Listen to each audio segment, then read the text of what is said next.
this sample.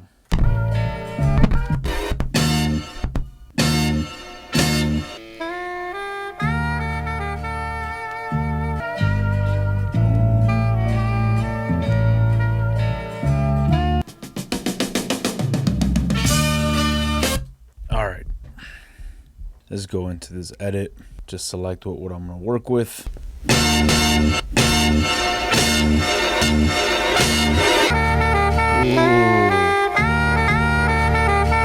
All right, what I listen to in this sample is the bass. Each bass note is so isolated that I could probably chop this up into a way where I can perform those bass notes however I please.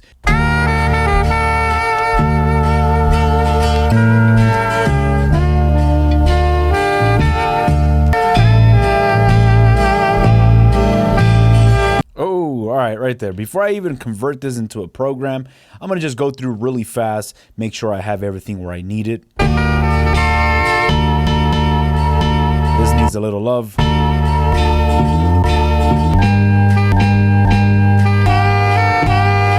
Let's go to Shift 0 snap so we can get rid of clicks and pops.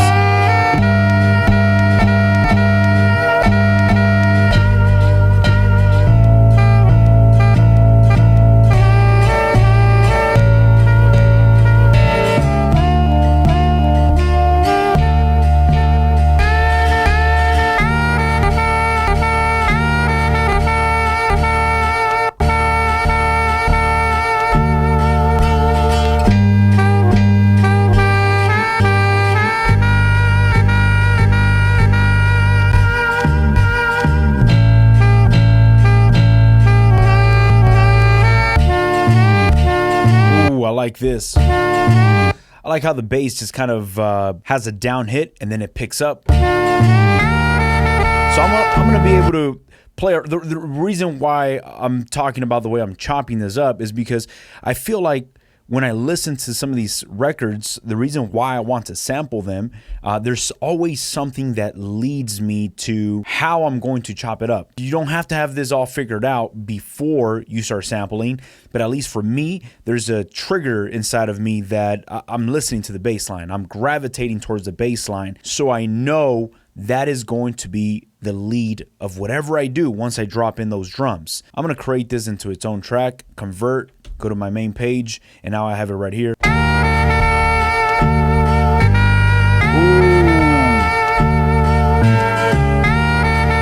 Okay. All right, pay attention to, I know the sample has some strings, guitar, horns. The bass note, I'm lost within this bass line that I'm hearing. I hear these notes. I'm not a musician. I don't know what key these notes are in, but I'm just listening to.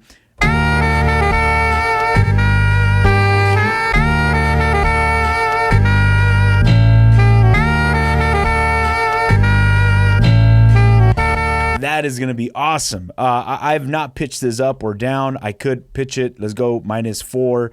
Let's see how that sounds.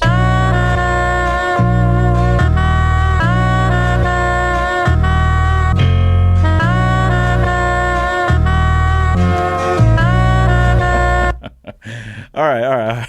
Let's get some drums in here. I want to bring in drums right away because I'm already getting that high that I usually get, and whenever I feel this high, I need to record something right away. So I'm gonna go into a new track, just create a new drum track, go to browse.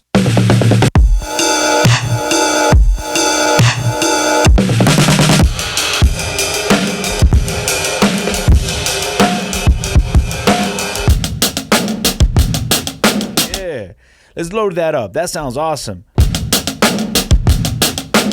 This break is at about 91 beats per minute. I want to perform something less. I don't know what beats per minute I'm going to be performing on. I'm going to go back to track number 2. Before I even decide what's my tempo when I'm working with samples, I first need to get a feel for how I'm going to perform this sample. I'm not sure. Look, right now my session is at 120 beats per minute. Before I think about numbers, I need to get a groove of what I'm even doing with my sample chops. And then I'll have an idea using this tap tempo. This is my number one go-to method. Like, this is a must-have in all my MPCs. Tap tempo is very important. Unfortunately, right here on the MPCX, this MPCX has been awesome. I've been loving it. One of the things that I don't like is this tap tempo. It's so small. I know on the MPC Live and on the MPC One is a bigger knob, and it's easy for me to tap the tempo. Right here, I sometimes will miscalculate using this small button right here. So I'm first gonna get a feel for it, lock in, and then tap out the tempo.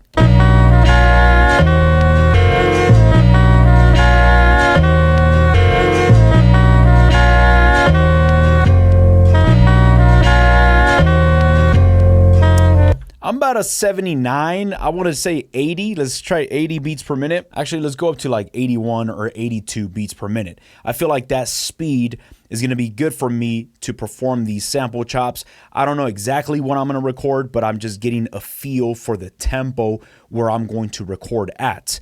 Once I have the 82 beats per minute, now I know that drum break that I'm going to be working with. I want to pitch that, or not pitch it, time stretch that drum break down to 82 beats per minute. I'm going to go into trim, go to process, time stretch this. This is only 4 beats in this drum break, so I need to select that there's 4 beats. And the original tempo is at 91 beats per minute. I want to go from 91, and I want to put the new tempo at 82 beats per minute. And let's let it pitch it down, or time stretch it down to a slower tempo, and let's record that on the grid. All right, so we have some drums already referencing right here. I'm gonna go back to this sample chop.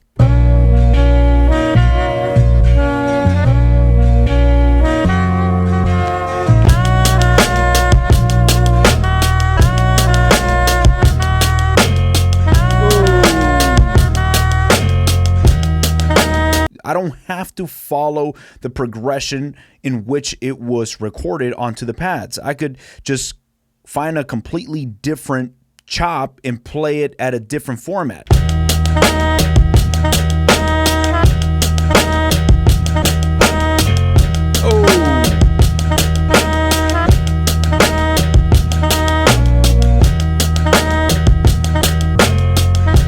All right, that's cool. Look. What I'm gonna do, I'm gonna go to another track. I'm gonna go to my sampler.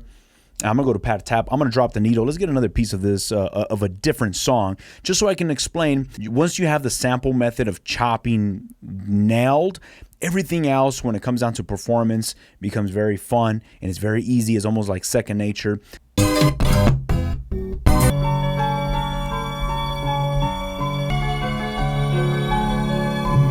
Usually I go down -2 semitones. This time I'm going to go down -4 semitones.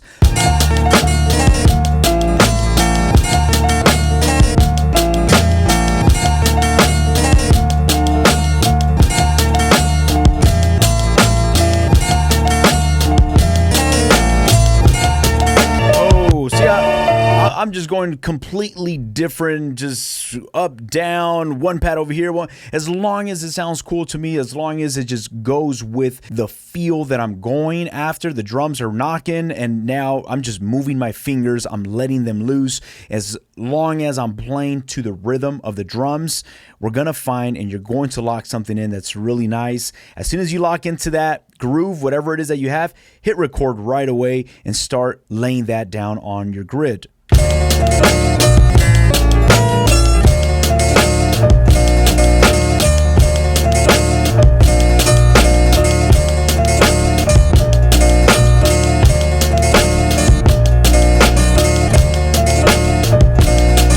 Oh, right here.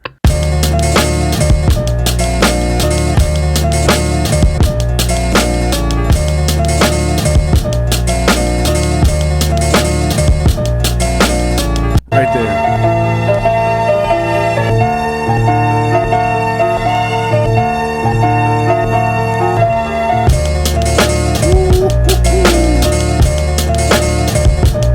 That is so cool. Right here, I'm gonna go to edit, insert bars. Let's do 1 bar before beat 1. Loop that, record this intro.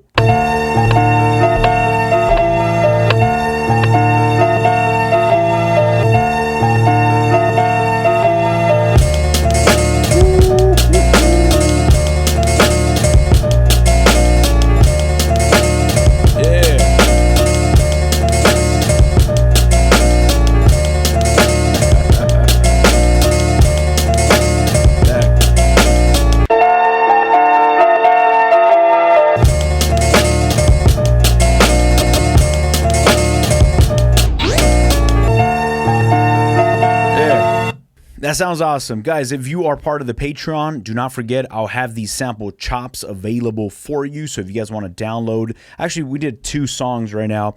I'll have this for anybody that's part of the Patreon. Go ahead and download this. Look, the main thing that I always like to talk about and say on my videos is have fun, you know, but I understand that it's hard to have fun when there's a lot of complications with your machine. Learn, feel comfortable with your MPC. Learn, there's so many awesome free ways of learning through YouTube, but become very comfortable with your machine. Once you become comfortable with it, I promise you it's so fun once you're able to just listen to any record, chop it up onto your pads, and just reflip the record. I enjoy chopping up samples. That's why I wanted to make this video and just show you do not have to follow a loop that you heard on a record. Nothing wrong with that. There's a lot of records that just, like this record that we just sampled into the MPC, it sounds awesome. I don't have to do nothing to it. If I just follow this, that sounds perfect. There's nothing wrong if I just grab that 1 bar loop and I just looped it and put drums on top of that. There's nothing wrong if I did that. If you hear a song and you're just inspired by that loop whenever you hear it and you want to just repeat it over and over, do it. Nothing wrong with that. But for me, I like to just chop everything up into pieces and recreate something different.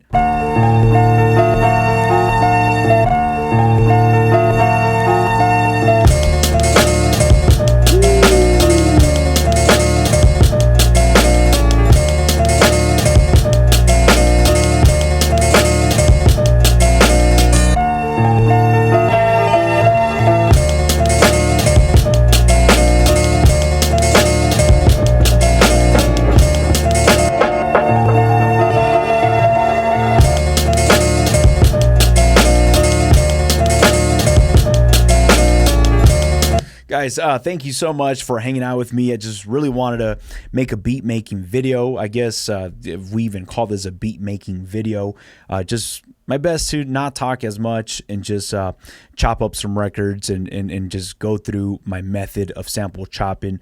I enjoy doing this. I have a lot of fun doing this. There's times where I just find an excuse to make a video and I'll name it how to something.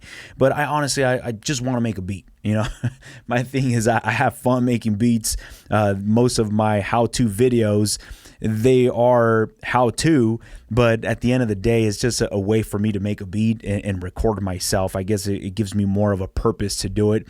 But hopefully down the road, I'm able just to have a good time, not talk at all, and just make music. So if you stick around to the end, let me know if you stuck around. And thank you for investing your time in watching one of my videos. Truly means the world. I'll catch y'all on our next one. Peace.